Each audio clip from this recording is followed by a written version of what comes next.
Hey everyone, Lorna Evans here, and let me introduce you to your new curl friend. So this is a really good little fun attachment that won't cost you the earth. So let me show you how it works. So your curl friend literally just goes on to the end of a basic hairdryer.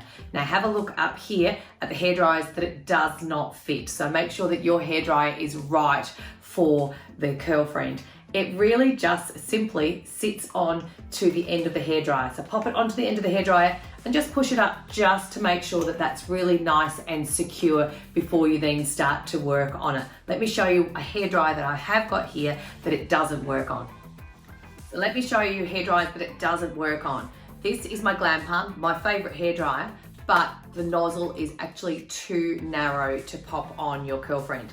This is your GHD hairdryer, and it will go on. You'll notice it will actually look like it's going to fit, but it actually gets too wide up here as well. So make sure that you check out the chart to make sure that your hairdryer will fit your curl friend.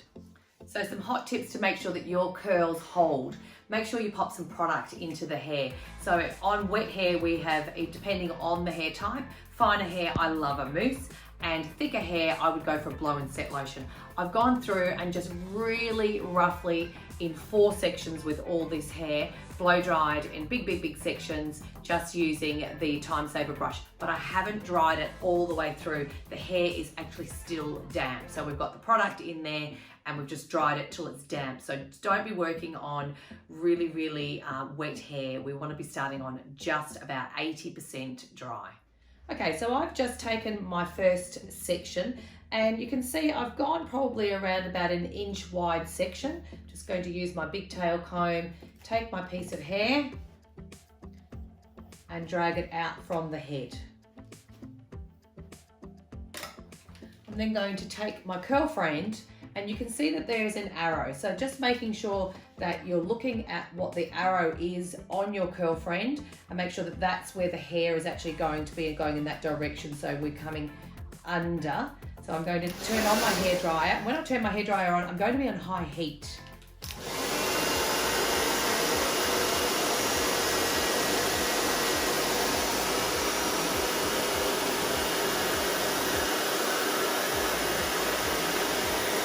I'm going to hold for 10 seconds until it feels like it's just going to be nice and dry. And now I'm going to hit my pull button. So just hit your pull button just for a couple of seconds. I'll just turn it off so you can hear a little bit better, and then just pull that away, and look at that. How easy is that? Now I'm not going to comb this now. I'm going to move on to the next section of hair and let that set in place. If you wanted it to be even curlier, you could just pop it up if you wanted to and clip it into place. So let's do that again. So we're taking our next section, 10 centimeters away. Just wrap it around, and what you'll feel is the curl frame will start to drag the hair in. So I'm just holding on, let the hair just drag in all by itself. So there's really no pressure on your arms whatsoever. That's what I absolutely love. Just take the pressure off your shoulders.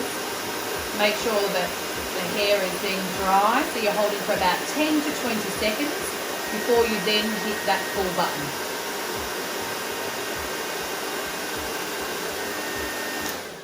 I'm only turning the hairdryer off so you can actually hear, and then let it all come out. Look at that. How cool is that? So I think you're going to agree with me when you get this in your hands that the curl friend takes away so much of the work. It will save your shoulders and make your work absolutely beautiful with much less effort, and it doesn't cost the earth.